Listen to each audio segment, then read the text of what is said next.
Hey everyone, here we have a Saeco Odea Giro Plus. This unit wasn't building enough pressure and wasn't able to run shots, so after some diagnosis, we established that it was the pump that was causing the problems, and it's an easy fix once you get to the pump, but the hardest part of this machine is taking off the case. There are a lot of hidden screws around both sides and in the back. But yeah, once you do that, it's a pretty easy fix. New pump. So let's run a shot. Starting some coffee.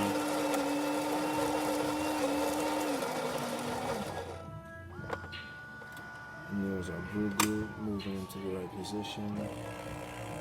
Pre-infusion. And here's our coffee.